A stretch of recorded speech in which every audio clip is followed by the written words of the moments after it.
Vamos a ver la última prueba de José a sus hermanos. La última prueba que José les hace a sus hermanos antes de poder él revelarse con la compasión y la misericordia de Dios. Si recordamos que el libro del Génesis, como lo indica su palabra en hebreo, Bereshit, significa el libro de los orígenes o el principio, podemos comprender que todos los más importantes principios espirituales de la Biblia se encuentran en este libro. Y toda esta historia de José es toda la historia de cómo Dios trata con su pueblo. Toda la historia de José nos relata en la forma como se formó la nación de Israel. Y al mismo tiempo la forma como Dios trata con nosotros, porque ahora somos nosotros los que hemos formado la nueva nación, el nuevo sacerdocio, la nación santa de Dios, 1 de Pedro 2:9. Y estos principios se adaptan, los podemos apropiar y se aplican a nuestra vida cristiana.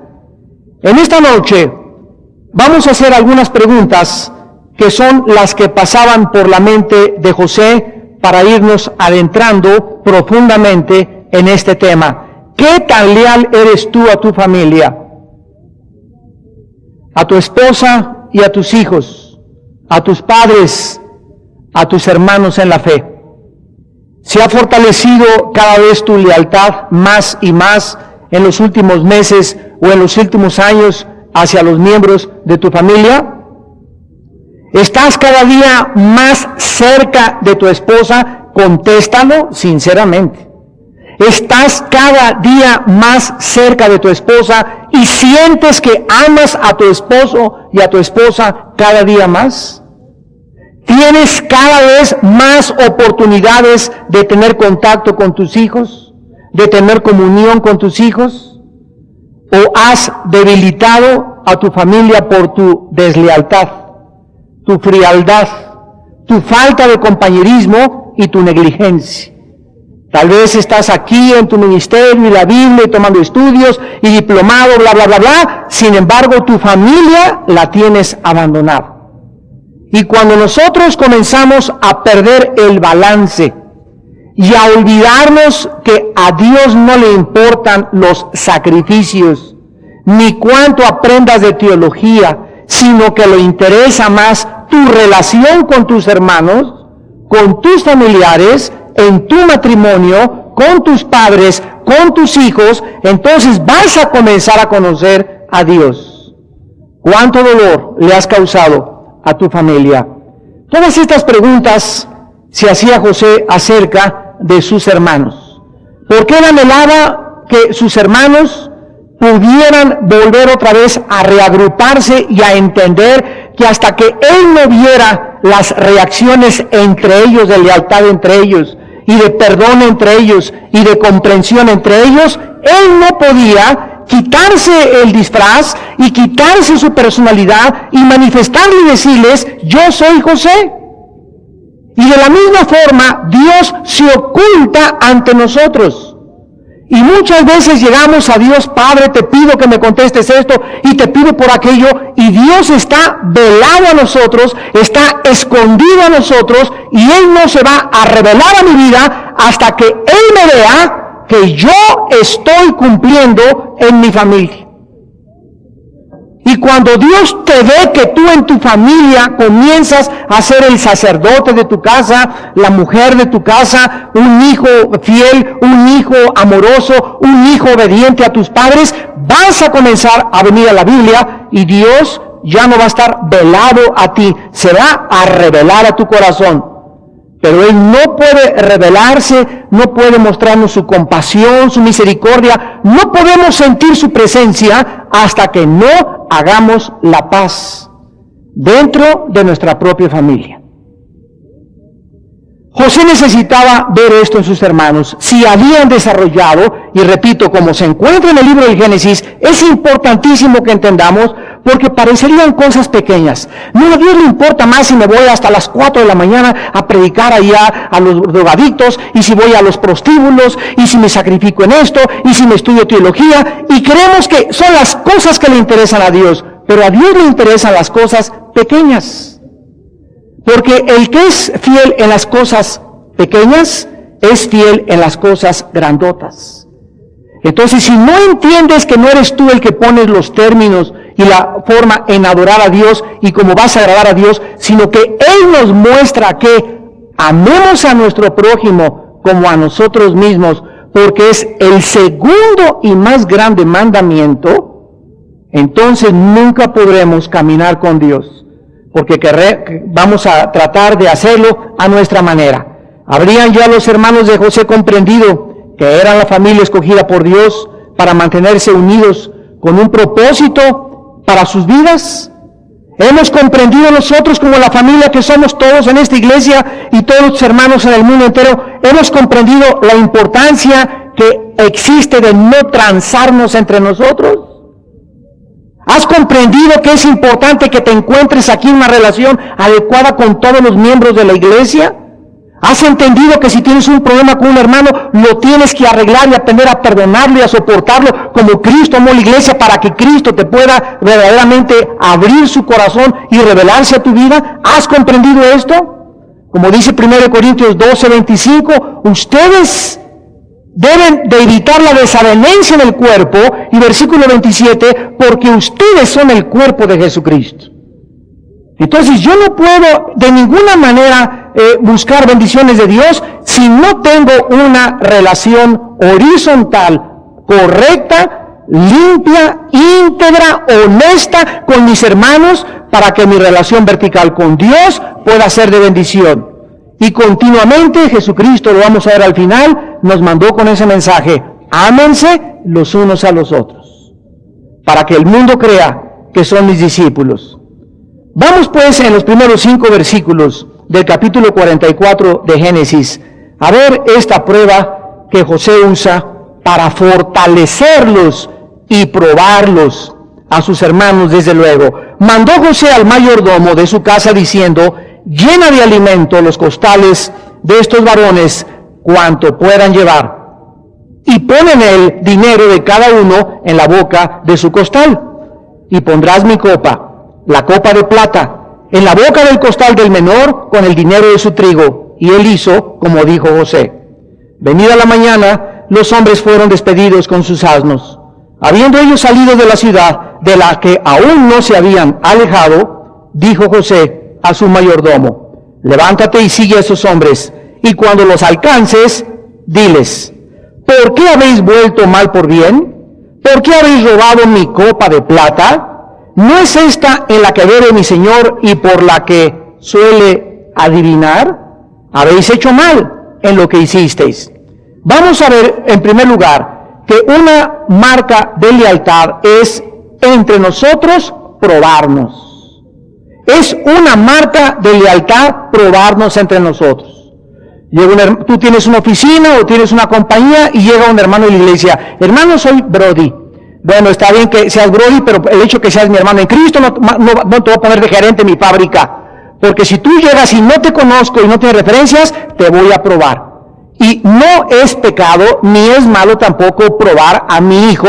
Papá, préstame tu coche, aunque seas mi hijo, te lo voy a prestar nada más media hora, y si me regresas a las 8, te extiendo los futuros permisos. Pero necesitamos entender que la gente necesita responder a la confianza que uno pone en ellos para que nosotros podamos entregarles más, porque es exactamente lo que hace Dios a través de nosotros.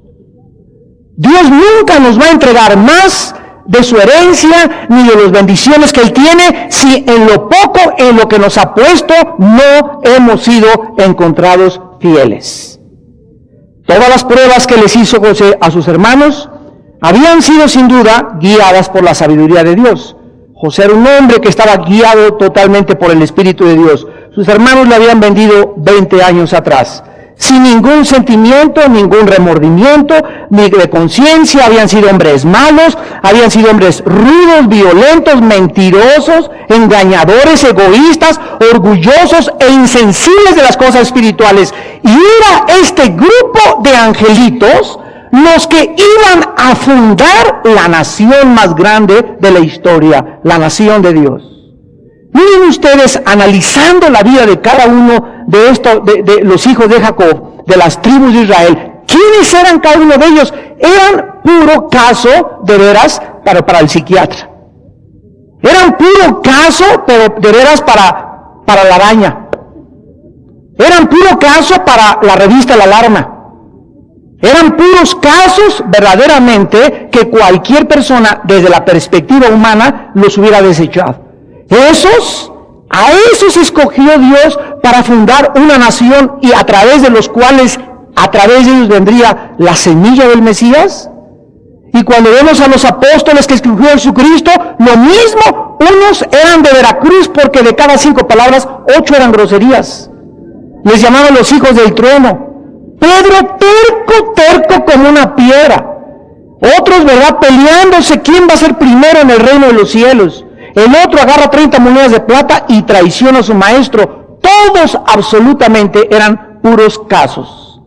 Y a través de todas sus debilidades, a través de todos nuestros defectos, a través de toda nuestra fragilidad humana, el Espíritu Santo trabaja en la plataforma de nuestras debilidades. Ese es Dios. Y precisamente lo hace de una forma deliberada para que el poder sea de Él y no de nosotros. Dice en 2 Corintios 4, porque este tesoro lo tenemos en vasos de barro, en cuerpos frágiles y débiles como somos todos, para que la excelencia del poder sea de Dios y no de nosotros. Ahora, en esta fragilidad y en esta debilidad humana y de tantos defectos que tenemos y de tantos pecados, si nosotros nos rendimos a Dios y aceptamos su corrección y aceptamos su dirección, Dios puede trabajar en nosotros y hacernos unos trofeos inmensos para su gloria. Y de una prostituta Dios puede hacer una mujer tremenda de Dios. De un homosexual puede hacer Dios de un drogadicto, de un secuestrador, de un borracho, de un mentiroso, de un perjuro, de un asesino como el apóstol Pablo. Dios puede tomar todas estas personas y todos estos vasos y levantarlos en alto y decirle al mundo: miren el trofeo de oro, miren la plata. Y nadie se imaginaría que detrás de ese oro y detrás de esa plata se hubiera encontrado tanta podredumbre. Y si Dios levanta a estos hombres y nos los exhibe, es para decirnos en esta tarde: lo mismo puedo hacer contigo. Lo mismo puedo hacer contigo y contigo y contigo, si tú te rindes a mi voluntad. ¿Habrían cambiado estos hermanos? Vemos pues que desde ese viaje que se fueron a la tierra de Canaán, y en este regreso, en su segundo viaje, José, hasta este momento, esto es lo que había aprendido de sus hermanos. Habían sentido tristeza y habían confesado su pecado en contra de José, el pecado por lo menos de haberlo vendido en esclavitud, pero no estaban ellos arrepentidos. Escuchen muy bien. Tú puedes tener un hijo que te diga: ay, siento mucha tristeza, y ay, siento por acá dolor, y me duele mucho esto. Judas hizo lo mismo. Lágrimas de cocodrilo se llaman. Una persona puede llorar y puede sentir remordimiento y puede sentir tristeza por sus pecados, pero hasta que esa persona no se vuelva hacia Dios y no busque a Dios, tiene un arrepentimiento a medias. En segundo lugar, sus hermanos habían experimentado el juicio de Dios sobre sus conciencias. Recuerdan en Génesis 42, 21. Comenzaron a sentir: Dios mío, esto viene de Dios. Ya su conciencia estaba comenzando a ser despertada. Habían probado su palabra. Habían demostrado ya que eran dignos de confianza y que decían la verdad. Habían demostrado lealtad a la familia también, regresando para liberar a su hermano Simeón. Habían demostrado también ternura y compasión por su padre Jacob. Comenzaron a compadecerse, si no regresamos, le dicen a José, mi padre se va a morir y tenemos que regresar con Benjamín. Habían aceptado también la última clase, la posición que a cada uno Dios les había entregado. Sin embargo, a pesar de todo esto, José seguía siendo el instrumento de Dios para que sus hermanos pudieran arrepentirse y volverse a Dios, al punto que le dijeran, Padre, hemos pecado contra ti y nos volvemos a ti con todo nuestro corazón. Ahora le pedimos perdón a nuestro padre Jacob y en tercer lugar le pedimos perdón a José. Mientras no hicieran su perdón hacia Dios y después pidieran perdón a su padre Jacob y después a José, su arrepentimiento y sus lágrimas eran de cocodrilo. Y José lo sabía. Miren ustedes el proceder de José. Versículo 1. Les ordena que les llenen sus sacos con alimentos. Y vemos que les ponen secretamente el dinero en sus costales. ¿Por qué? Porque esta era una prueba que José les haría por si fallara la otra que les iba a poner, donde iba a mandar una copa de plata, que era la especial de sus alimentos y del vino que él tomaba, y por si fallaba la primera, esta no podía fallar. Esto le daría a José más tiempo de trabajar con sus vidas. Entonces dice el versículo 2, la copa de plata personal para sus bebidas la colocan en el costal de Benjamín. Todo sucedió en la noche. Y cuando se levantaron en la mañana, los despide José. Versículo 3, venida la mañana, los hombres fueron despedidos con sus asnos. José les da tiempo a sus hermanos para que salgan hasta la frontera de la ciudad de Egipto. Y entonces cuando ya estaban casi saliendo de la ciudad, le manda hablar a su mayordomo y le dice, alcanza a estas personas y diles que por qué me hicieron esto, que me han regresado mal por bien. Yo les he tratado, les di de cenar la última clase, los invité a mi casa, les puse una mesa y después de todas estas cosas, ¿por qué me pagan así? Y la otra acusación, ¿por qué se habían robado mi copa personal? Vamos a hacer un paréntesis para poder estudiar la palabra del versículo 5, adivinar. La copa de adivinar. La palabra adivinar es la palabra hebrea nahash. Nahash, que significa murmullo, hablar quedamente, predecir el futuro mediante la brujería o las ciencias ocultas. Veamos rápidamente esta misma palabra para entender el contexto en el libro de Levítico, capítulo 19, es la palabra Nahash, se escribe Nachash. Dice en Levítico 19, versículo 26, no comeréis cosa alguno con sangre, no seréis agoreros, ni Nahash, ni adivinos. Esto es exactamente la misma palabra. Y lo encontramos también en Deuteronomio 18, versículo 10. No se ha hallado en ti quien haga pasar a su hijo o a su hija por el fuego, ni quien practique Nahash, adivinación, ni agorero, ni sortílego, ni hechicero. La adivinación y las artes ocultas eran prácticas muy comunes en Egipto y además los hermanos de José lo sabían. Esta palabra se usa, por ejemplo, no sé si han visto ustedes a un grupo que se llama los Hare Krishna. Estos individuos comienzan a murmurar y a pronunciar palabras y comienzan a darle y darle y darle y darle y se llaman encantamientos. Esto es Nahash, estar comenzando a murmurar o hablar secretamente para invocar espíritus o tratar de enviar hechizos a alguna palabra o a alguna persona. Ahora, José, que aún todavía no se revelaba a sus hermanos con su verdadera personalidad, recordamos que José mantuvo escondida su identidad bajo un disfraz egipcio y bajo las costumbres egipcias, y recordamos que él solo comió en una mesa para que no se contaminara de acuerdo a las costumbres con sus hermanos, y puso a sus hermanos en otra mesa. Cuando los hermanos supieron del robo y se preguntaban, ¿quién le dijo a José Tan pronto, ¿cómo podemos saber si vamos a la puerta de la ciudad? Ni hemos abierto los costales. ¿Quién le pudo decir a este gobernador que nosotros hemos robado y que traemos aquí su copa? Entonces, en esta forma, ellos iban a saber que realmente ese gobernador tenía poderes mágicos. Ellos conocían muy bien las prácticas en Egipto para adivinar o conocer a las personas, ante lo cual ellos se iban a sentir descubiertos ante el gobernador. O sea, el mayordomo les estaba diciendo a estos jóvenes, ¿que no saben que mi amo es adivino?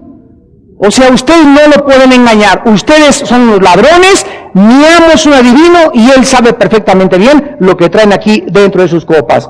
Es importante pues ver en esta tarde que a pesar de que José no les estaba diciendo la verdad a sus hermanos, los estaba probando. Y los estaba probando para que ellos manifestaran su corazón. Ellos estaban siendo sacrificados por parte de su hermano. Y es lo mismo que hacemos cuando tratamos en casa con un hijo rebelde, con un empleado que dice que es cristiano y que es rebelde. Ay, es que es falta de misericordia si lo corro. Ay, mi hijito, mi nene, ya tiene 25 años el nene y sigue metiendo mota a la casa y sigue metiendo pornografía, pero el nene, el papá no lo puede correr porque es un nene. Y porque además se le rompe el corazón. Y cuando nosotros no estamos dispuestos a cortar así y a poner el nene en la carretera con su maleta y a cortar a la nena, ¿verdad? Porque se sigue prostituyendo tu hija y a tratar así a nuestros hijos y te entrego a la voluntad de Dios, Padre. Yo no puedo hacer nada porque no lo puedo golpear, no lo puedo meter a la cárcel ni lo puedo encadenar. Vete y haz lo que tú quieras, pero dentro de mi casa la respetas, porque yo soy el sacerdote, tu mamá es mi esposa y tenemos que respetar y cuidar el campamento que haya santidad. Y al que no le guste la santidad, que se vaya a vivir a donde quiera. Y que pobrecita, ¿qué le va a pasar? Eso es cuestión de Dios. Pobrecito mi nene, véalo a recoger a la cárcel, véalo a recoger al psiquiátrico, pero tú no puedes sacrificar la voluntad de Dios por tus sentimientos.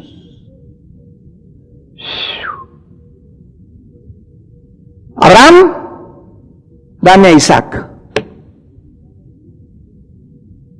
Dios no quería el sacrificio de Isaac, Dios quería el sacrificio de los sentimientos y emociones de Abraham. Y a todos los padres, a los pastores, empleados, jefes en su trabajo, nos va a probar Dios en esta área. ¿Qué es más importante para ti? ¿Tus emociones y sentimientos o lo que dice la Biblia? O sea, ¿eres guiado por lo que sientes en ese momento o por lo que dice la palabra de Dios? Y ahí es cuando comienza el cristiano, ay, pero yo creí que Dios era peace and love. Creí que Dios era pura misericordia. Y ese es el concepto equivocado de los mismos hijos de Dios. Es como el hijo que diga, papá, yo creí que me querías. Claro que te quiero, hijo, pero precisamente porque te quiero, te tengo que disciplinar. Y si detengo el castigo, te estoy aborreciendo. Veamos esta verdad en el libro de Proverbios capítulo 13, versículo 24. El que detiene el castigo, el que no castiga a su hijo, el que impide, el que es guiado por sus sentimientos, a su hijo lo odia, lo aborrece. Mas el que lo ama, desde temprano lo acaricia. Eso dice.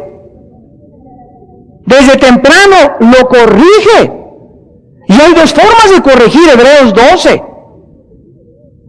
Hijos míos, no os sorprendáis del castigo, porque Dios al que ama castigo y azota al que recibe por hijo. No desmayes ante mi disciplina. Hebreos capítulo 12. Y ahí hay dos palabras, disciplina y castigo. Disciplina es paidagogos en el griego, de donde tenemos la palabra pedagogía o pedagogo, que significa formar el carácter. Yo soy director de una escuela y tengo a 50 estudiantes, muchachitos, todos vienen aquí a aprender. Aquí está tu libro de historia, aquí está tu libro de civismo, aquí está tu libro de gramática. Y todos van a aprender a través de la enseñanza del maestro. Pero si cualquiera de ustedes se rebela contra el maestro, si cualquiera de ustedes viene al salón a distraer a los demás, y cualquiera de ustedes no quiere venir a estudiar, lo vamos a sacar y lo expulsamos. ¿Por qué? Porque en la escuela hay dos formas de aprender. Les vamos a enseñar pedagógicamente, vamos a formar su carácter con las palabras, con la enseñanza oral, pero también con castigos. Y si no hay castigos en una escuela, y al rebelde no se le castiga, y no se aplica disciplina, y si un gobierno no sube las penas de los secuestradores, y si un gobierno permite que haya anarquía en las ciudades y en las calles, el gobierno ya no es gobierno, la escuela ya no es escuela, los padres ya no son padres, porque el pecado nos impulsa a tener que usar la fuerza. Desgraciadamente. Y es la forma como Dios lo ha establecido en su palabra. Ahora bien, llegamos a Génesis 44, del versículo 6 al 13, y vemos entonces que los hermanos por primera vez se unifican entre ellos. Esta es la segunda prueba de la lealtad. Cuando los alcanzó, les dijo las palabras, le respondieron: ¿por qué dice nuestro Señor tales cosas?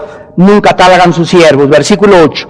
He aquí el dinero que hallamos en la boca de nuestros costales, te lo volvimos a traer desde la tierra de Canaán. ¿Cómo pues habíamos de hurtar de casa de tu Señor plata ni oro? Aquel de tus siervos en quien fuere hallada la copa, que muera. Y aún nosotros seremos siervos de mi Señor. Y él dijo también ahora sea conforme a vuestras palabras. Aquí está el mayordomo hablando. Aquel en quien se hallare será mi siervo, y vosotros seréis sin culpa. Ellos se dieron prisa, derribaron sus costales, abrió cada cual su costal, buscaron desde el mayor y acabaron con el menor. Y la copa fue hallada en el costal de Benjamín. Entonces ellos rasgaron sus vestidos y cargó cada uno su asno y volvieron a la ciudad. Había una acusación gravísima en contra de los hermanos. Imagínense, ya los hermanos ya estaban en estos momentos sacadísimos de onda. Bueno, ¿qué está pasando, verdad? ¿Qué es lo que está sucediendo? Primero nos invitan a comer y el robo, y después nos perdonan y otra vez el robo. Estaban los hermanos en un juego increíble emocional, sin saber qué pasaba con el gobernador, qué es lo que realmente quería Dios con ellos. El dinero lo habían devuelto el primer viaje, además estaban dispuestos ahora por primera vez, en el versículo 9, a permanecer juntos. Aquel de tus siervos en quien fuera hallada la copa, que muera, y aún nosotros seremos siervos de mi Señor. O sea, al que se le encuentre la copa, que muera, y además todos nos quedamos en Egipto sirviendo al gobernador. Era la primera vez que los hermanos estaban dispuestos a trabajar en equipo como la selección mexicana. Ahora el mayordomo les hace una propuesta y les dice: miren, no hay necesidad de eso, vamos a tratar de que la persona que realmente, como ustedes dicen, tenga la copa, entonces pueda ser esclavizado, pero los demás pueden irse. Y esta era la prueba de José a sus hermanos para llevarlos hasta el límite. Mientras nosotros no seamos probados hasta el límite de nuestras fuerzas, nunca sabremos lo que realmente hay en nuestro corazón. Nunca sabrás lo que hay en tu hijo, mi nene, mi nena. Imposible, su hijo acaba de saltar un banco, mi nene no haría nunca eso, haría eso y 5 más. Nunca nosotros sabremos con quién estamos hasta que las personas hayan pasado la prueba. Nunca sabrás lo que hay en el corazón de un siervo si va a ser predicador hasta que no lo banques. Nunca sabrás en tu oficina quién te va a servir hasta que no le pongas la prueba y le dejes el arca del dinero abierta, para que no se cumpla el dicho que en el arca abierta peca el justo. Hasta que tú no estás con una mujer solo, que nadie te vea. Es muy fácil ser fiel a tu esposa cuando todo está con todo, pero el día que tengas una oportunidad de estar con una muchacha y tengas la oportunidad de acostarte con ella, hasta ese momento se sabrá cuán puro eres. Yo siempre he sido fiel a mi esposa, tal vez porque no has tenido la oportunidad de serle infiel. Pero ya tuviste la oportunidad de serle infiel y pasaste la prueba. ¿Ya pasaste la prueba de ser infiel a tu esposo y te mantuviste pura? Hasta entonces, Dios sabrá lo que hay en tu corazón. Abandonarían estos hermanos a Benjamín en Egipto y le dejarían llevar el castigo, o harían algo para salvarlo. Era la prueba más difícil. Vaciaron pues todos los costales, la copa fue hallada en el costal de Benjamín. Al enfrentar esta realidad, todos los hermanos que hicieron, dice el versículo 12, rasgaron, entonces, versículo 13, sus vestidos, que significa tristeza y dolor profundo. Cuando antiguamente la gente se agarraba la ropa y se la rasgaba así, estaba implicando que estaban verdaderamente adoloridos dentro de ellos. Pero al enfrentar esta realidad, ellos ahora probarían su lealtad familiar. Estaban totalmente confundidos, no sabían qué hacer, qué pasaría, quién es el culpable, cómo es que Benjamín, si Benjamín es el más inocente de todos nosotros. Ahora todos ellos estaban dispuestos o que Dios los salvaba a todos, o todos perecerían juntos y se quedarían todos en Egipto. Iban a enfrentar por primera vez su destino juntos. Lo que Dios anhela en la vida de todos nosotros. Que verdaderamente estés dispuesto a entender que es tu familia y mi familia, es mi amor, tú y yo juntos hasta la muerte, por las buenas o las malas. Como iglesia estamos juntos hasta las pruebas más exhaustivas que nos pueden hacer, o no estamos juntos. O demuestras tu lealtad en tu trabajo a tu jefe y tu honradez hasta el final, o realmente en tu vida no hay integridad. Tenemos nosotros que aprender estas grandes lecciones. Rasgaron su vestido, versículo 13, cargó cada uno su asno y volvieron a la ciudad. O sea, no se echaron a correr, no abandonaron a Benjamín, dijeron, vamos con Benjamín ante el gobernador y que nos lleve a todos el tren. Pero no vamos a dejar a nuestro hermano. Y esto era lo que José estaba esperando que hicieran, que regresaran con su hermano. Que no se echaran a correr. No, yo no fui, porque vemos que no mandó soldados José. Mandó solamente a su mayordomo, que era un sirviente en la casa, a decirles, hay esto, y es, no, tú estás loco, o pudieron haber agarrado todos al mayordomo y matarlo. ¿Y saben qué? Y nos vamos a Canaán, pero no lo hicieron. Está bien, vamos a enfrentar las consecuencias, y nos vamos todos juntos, y que nos lleve a todos el tren, a todos juntos. Dicen en el Nuevo Testamento, en 1 Corintios 1, versículo 10, les ruego, hermanos, en el nombre de nuestro Señor Jesucristo, que habléis todos una misma cosa. Que no haya entre vosotros divisiones, sino que estéis perfectamente unidos en una misma mente y en un mismo parecer. ¿Cuál es el deseo de Dios? Que entre nosotros haya el mismo sentir que hubo en Cristo Jesús. Que entre nosotros haya una unidad mental y espiritual lo mismo. Ahora que estábamos en Costa Rica, les dije a estos miles de líderes, hablamos nosotros de unidad. Vamos a juntarnos a hacer una peregrinación. Vamos a juntarnos a hacer una manifestación en el Ángel de la Independencia. Vamos a juntarnos para que vean que estamos unidos. Podemos estar unidos físicamente sin estar unidos espiritualmente. Entonces, el hecho que nos juntemos, muchos no hablan de unidad. La unidad, escuchen, la unidad es en el espíritu. Si yo estoy, esto es muy importante, si yo estoy en comunión con Dios y tengo una relación adecuada con Dios y mi vida delante de Dios es de integridad y de honestidad, escúcheme con cuidado, Dios entonces sabe qué otras personas, qué otras mujeres, qué otros hombres tienen ese espíritu que tienes tú o que tengo yo, y a eso los pone Dios juntos para formar equipos.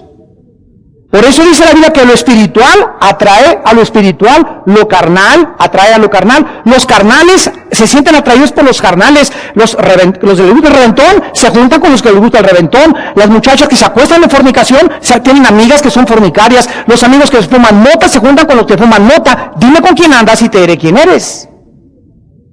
Tan sencillo como es. ¿Con quiénes te juntas en la iglesia? ¿Quiénes son tus mejores amigos? ¿Quiénes son tus mejores amigas? La forma en la que tú te unas con la gente y el tipo de gente con la que te unas, habla del carácter y del espíritu que está dentro de ti. Y aquí estos hermanos, por fin, comenzaban todos a reunirse. En 2 Corintios 13, versículo 11, dice el apóstol Pablo, por lo demás, hermanos, tengan gozo, perfecciónense, consuélense, sean de un mismo sentir. Sean de un mismo sentir y vivan en paz. Y el Dios de paz y de amor estará con vosotros. ¿Cuándo estará Dios con nosotros? Cuando entre nosotros hay armonía. Si tú llegas a tu casa y no has hecho la paz con tu esposa, llegas a tu casa y le contestaste horrible a tu mamá, y quieres que Dios te dé paz y quieres que Dios te bendiga, ve a tu casa primero, pídele perdón a tu esposa, pídele perdón a tu esposo, Pídele perdón a tus padres y el Dios de paz estará contigo. ¿Le debes dinero a alguien aquí en la iglesia? Ve y págale primero y dile, no te he podido pagar, te voy a pagar 10 pesos al mes, pero págale. No te hagas rosca. Porque mientras tú no hagas esto, no puedes tener esa paz de Dios. La paz que sobrepasa el entendimiento es el resultado de la llenura del Espíritu Santo. Y mientras haya piedras dentro de mi vida que no he sacado y pecados que no haya sacado, el Espíritu Santo no me puede llenar. Y no digas, Señor, que hable en lenguas, porque te quiero sentir, o que me tumbe alguien al piso. Y comienzas a buscar lo que se llama santificación instantánea. Comienzas a buscar atajos y no hay atajos para la santidad de Dios. Los hermanos en el versículo 14 al 17 se acercan a José y Judá es el que comienza a tomar la palabra y miren ustedes su actitud. En el versículo 14 caen y se postran, o sea, se hincan, se humillan ante José. José les dice, ¿qué acción es esta que han hecho? ¿No saben que un hombre como yo sabe adivinar? Entonces dijo Judá, ¿qué diremos a mi señor? ¿Qué hablaremos o con qué nos justificaremos? Dios ha hallado la maldad de tus siervos. Y aquí nosotros somos siervos de mi señor, nosotros y también aquel en cuyo poder fue hallada la copa. José respondió, nunca halló tal haga. El varón en cuyo poder fue hallada la copa, él será mi siervo. Vosotros id en paz a vuestro padre. Este es el tercer paso que vemos nosotros para una lealtad. Estar dispuestos al sacrificio, unidos, o todos juntos o todos desunidos. Pero no podemos jamás lograr, nunca como familia, ni como iglesia, ni como matrimonio, si no estamos en el mismo sentir, en la misma mente, en el mismo espíritu. Que yo quiero servirte, Señor, y tu esposa está ahí atrás. Tu esposa tiene que venir al parejo de ti para que puedas entender que Dios usa a los matrimonios, no te usa a él o mujeres. Yo quiero ser profeta y el esposo ni sabe dónde anda la señora. Anda predicando en Veracruz, anda predicando en Chiapas, anda predicando, y el esposo, pues, ¿y usted qué hace, hermano? Pues es que, ¿qué quiere que haga, hermano? O sea, ella hace lo que quiere. Pero ella se dice profeta. O él se dice profeta. Y pasa 10 meses del año predicando y dando la vuelta al mundo, y 2 meses con su familia y con sus hijos. Aquí hay un desbalance. Hay un desbalance muy grave. Porque las personas creen que el ministerio es la forma de ver si uno es bendecido por Dios, las puertas abiertas, y no es así, es en la familia.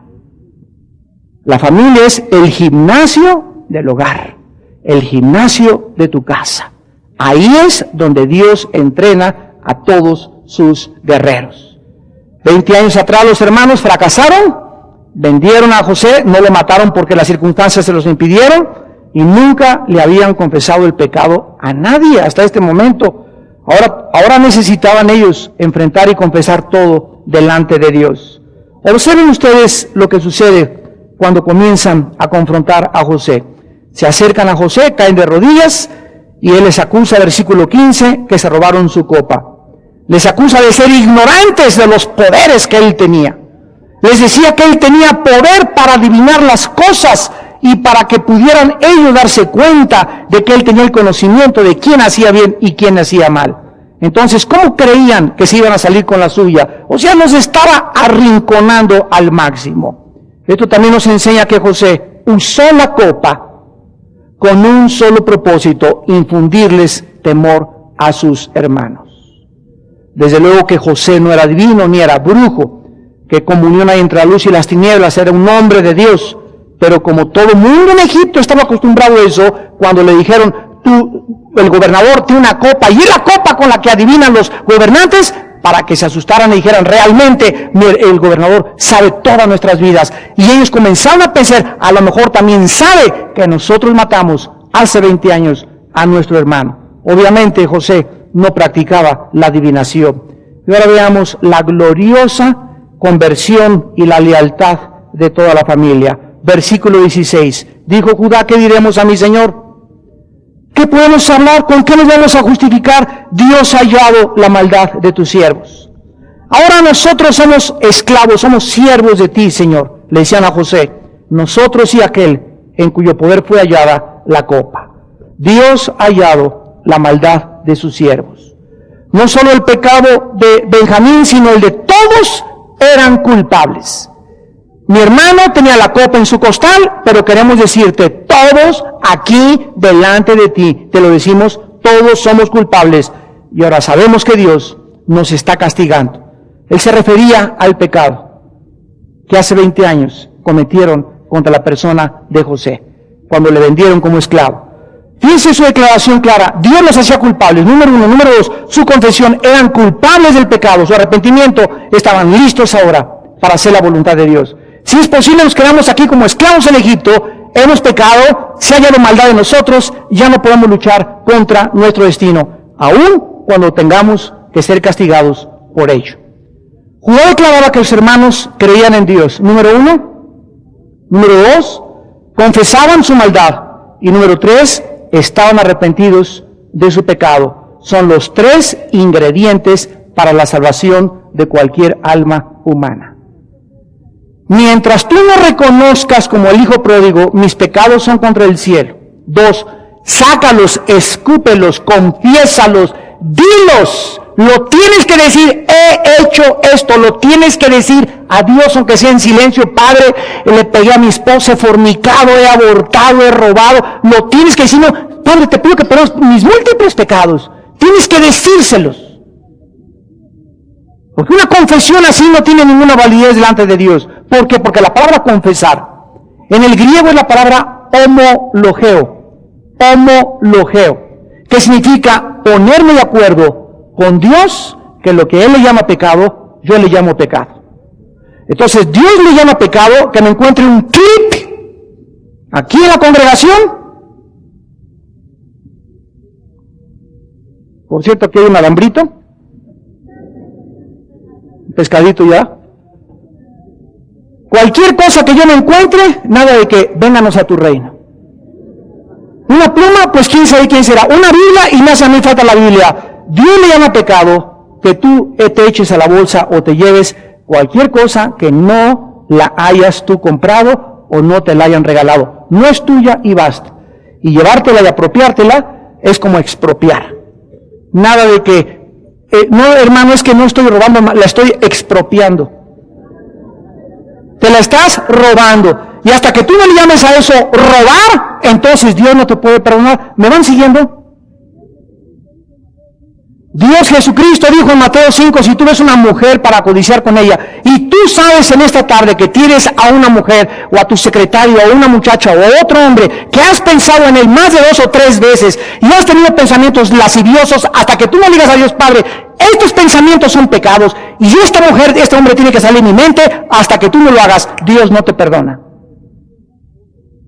1 de Juan 1, 8 y 9. Si confesamos, si nos ponemos de acuerdo con Dios en lo que Él llama pecado, su sangre nos limpia de toda maldad. Vemos nosotros entonces, ¿verdad?, que estaban decididos para seguir a Dios aparentemente, pero la prueba continuó. Versículo 17, José le responde, nunca yo tal haga. El varón en cuyo poder fue hallada la copa, él será mi siervo. Ustedes váyanse en paz a su padre. Les dice, yo no tengo por qué esclavizar a los inocentes.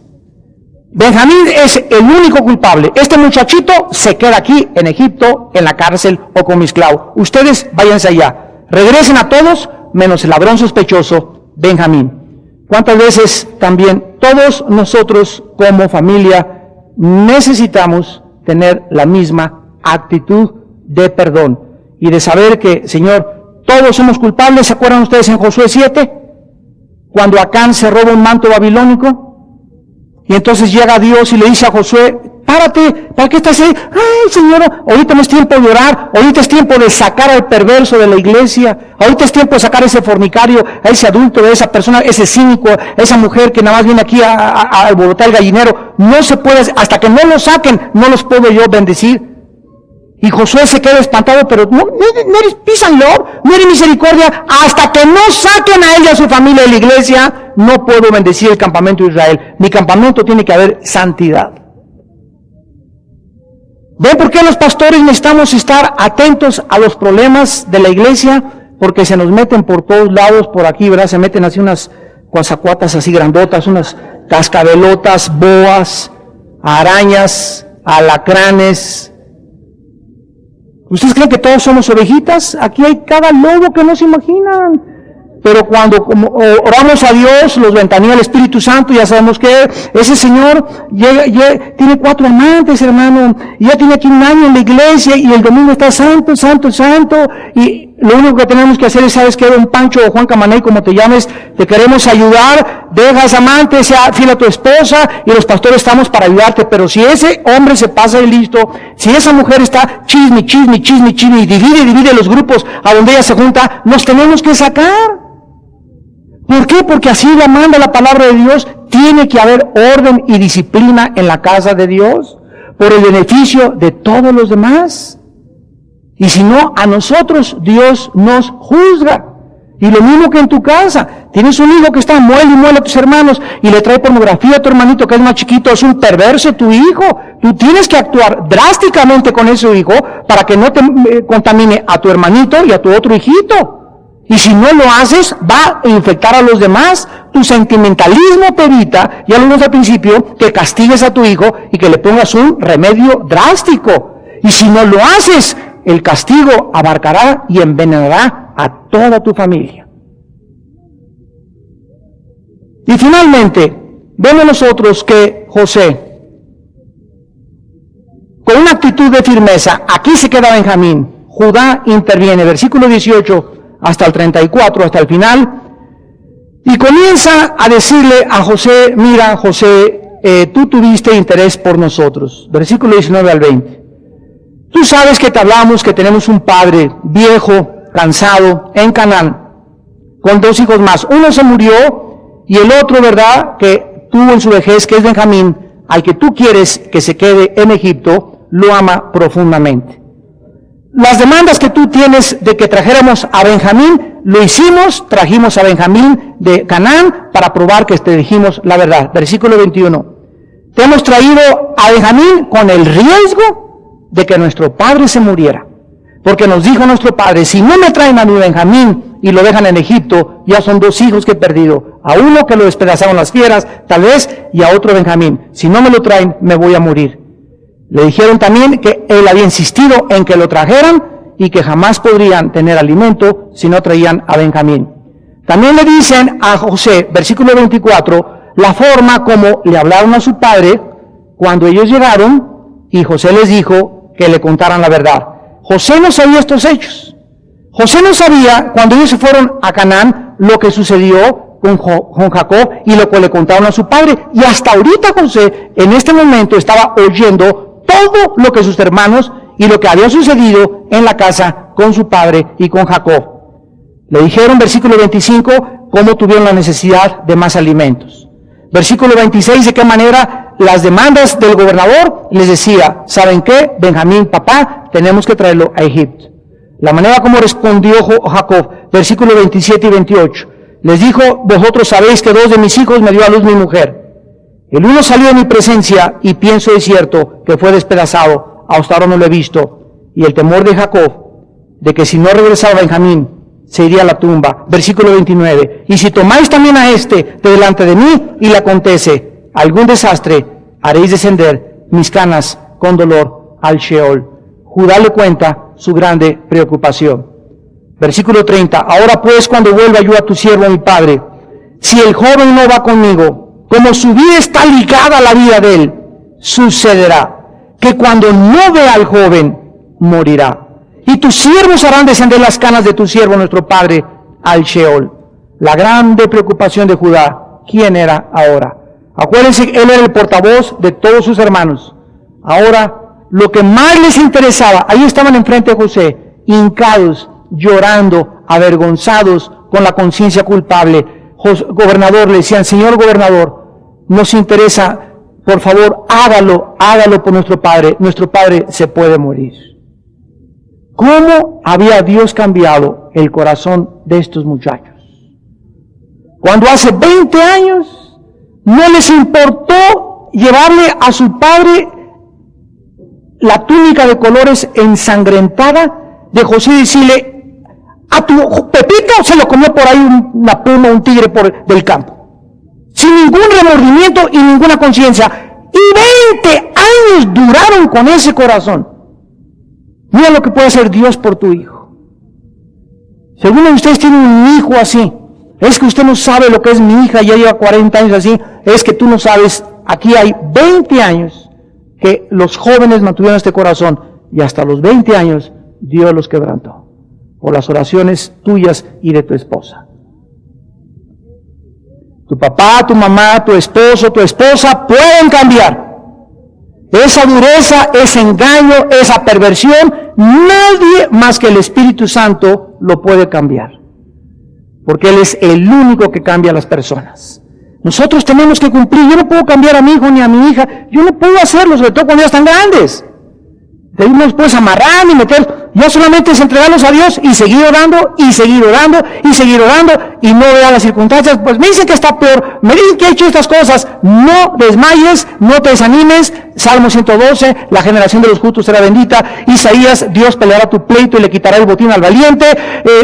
Hechos 16, serás salvo tú y tu casa. Estas promesas nos sostienen para seguir luchando por nuestra familia. 20 años para que estos jóvenes pudieran cambiar. Ahora, es increíble en el versículo 32 lo que sucede. Le dice Judá a José, como tu siervo salió por fiador del joven con mi padre, diciendo, si no te lo vuelvo a traer, entonces seré más culpable ante mi padre para siempre. Te ruego, por tanto, escuchen, esto es el clímax, que quede ahora tu siervo en lugar del joven por siervo de mi señor, y que el joven vaya con sus hermanos. Le pide a Judá, que él pueda tomar el lugar de su hermano y que libere a su hermano y lo deje ir. Le ofrece ser sustituto por Benjamín, aceptar el castigo que merece Benjamín, llevar la culpa en lugar de Benjamín, sufrir en lugar de Benjamín, dar su vida en lugar de Benjamín y cambiar de lugar en el lugar de Benjamín. Observemos que todo lo hace por causa de su Padre. Lo mismo que hizo Jesús por causa de su Padre por todos nosotros. Jesús le dijo a su Padre, yo muero por ellos. Yo acepto el castigo por ellos. Yo llevo la culpa en lugar de ellos. Yo sufro en lugar de ellos. Yo doy mi vida en lugar de ellos y yo cambio mi lugar en la cruz en lugar de ellos. Todo, Padre, lo que estas almas iban a merecer de ti, castígame a mí en su lugar de todos ellos. El que no conoció pecado, por nosotros se hizo pecado. 2 Corintios 5:21. Isaías 53, 3 al 5, mas Él llevó el pecado de nosotros. Él en la cruz murió en nuestro lugar. El castigo de nuestra paz fue sobre Él, y por sus llagas, por sus espinas, por sus latigazos, por su sangre, nosotros fuimos curados. Aquí está un retrato perfecto de la sustitución e identificación en Jesucristo. ¿Cómo podía Judá regresar a su casa y llegar, papá, quiero traer una noticia? También se quedó Benjamín. Judá vería a su padre desplomarse, muerto en ese instante. Su padre sufriría infinitamente y Judá tendría que vivir el resto de sus vidas con los sufrimientos de su padre. Hermanos en Cristo, hasta que nosotros no estemos dispuestos, no solamente a pagar nuestras deudas y a aguantar los desprecios y las calumnias y las mentiras que dijeron de ti, sino que a esas personas que nos han ofendido, estar dispuestos nosotros a pagarles y hacerles un favor y pagarles en lugar de mal con mal, bien con bien, hasta que en nuestro corazón no haya ese perdón, no podemos caminar con Dios.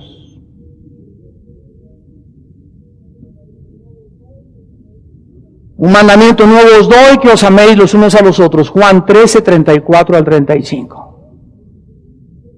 Colosenses 3, que os perdonéis y os soportéis como Cristo os perdonó y nos soportó desde la cruz. Vístanse llenos de misericordia, de humildad y de perdón. Que si 70 veces te ofende tu hermano, ¿cuántas veces le debe contestar? Dice Pedro, 70 veces perdónalo. No hay límite para el perdón. Hemos sido enviados a un mundo a seguir las pisadas de Jesús, a perdonar, a perdonar, a perdonar y a perdonar. Y las personas más libres de este mundo, las personas que más alto elevan sus caminos con Dios, las personas que más paz tienen en esta vida, las personas que Dios más usa, más que cualquier otra persona en esta vida, son las personas que han sido libres de la amargura. Y que nada ni nadie ya los puede lastimar. Porque ya no son vulnerables a las ofensas, porque están muertos juntamente con Cristo. Y juntamente con Él están crucificados, y ya no viven ellos, mas vive Jesús en ellos. Y lo que ahora viven en la carne, lo viven por la fe del Hijo de Dios, el cual nos amó y se entregó a todos nosotros en su lugar. Hermanos, en Cristo, Dios nos pide lealtad familiar. Si no estás dispuesto a sacrificarte por tu esposa, no me digas, me quiero sacrificar por mis ovejas. Porque primero te dice Dios, quiero verte sacrificarte por tu esposa y por tu esposa antes de que me quieras sacrificar por tus ovejas o por el mundo, por México. ¡Ay, de México, Señor! Y tu esposa, métase a la casa.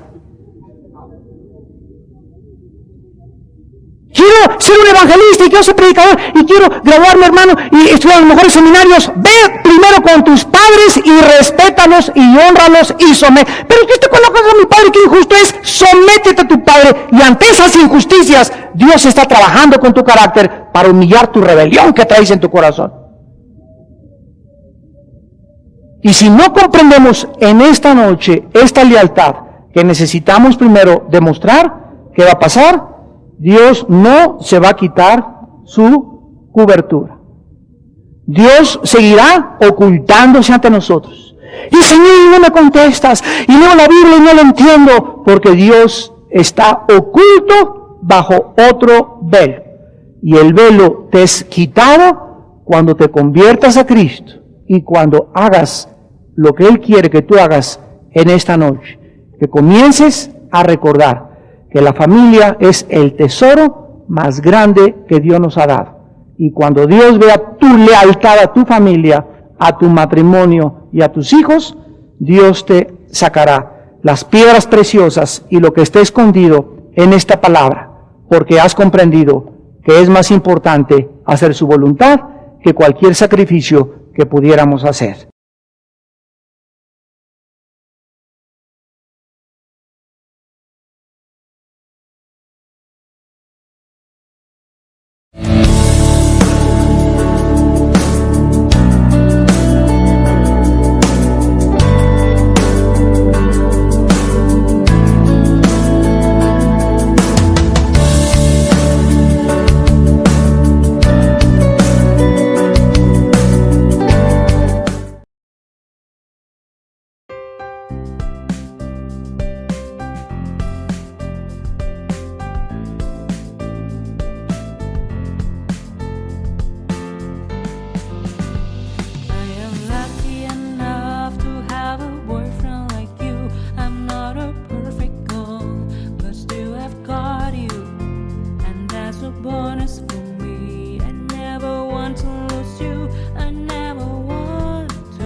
smile. I know you are doing hard work to make things possible. I want to let you know that I am with you, and I will be forever. Every little thing related to you make me smile. I know you are doing hard work to make things possible. I want to let you know that I am with you, and I will be forever. When you talk, I want to listen to you for hours. When you are there beside me, I feel like looking at you all the time. My love for you will never really change. Just want to tell you that you mean a lot to me.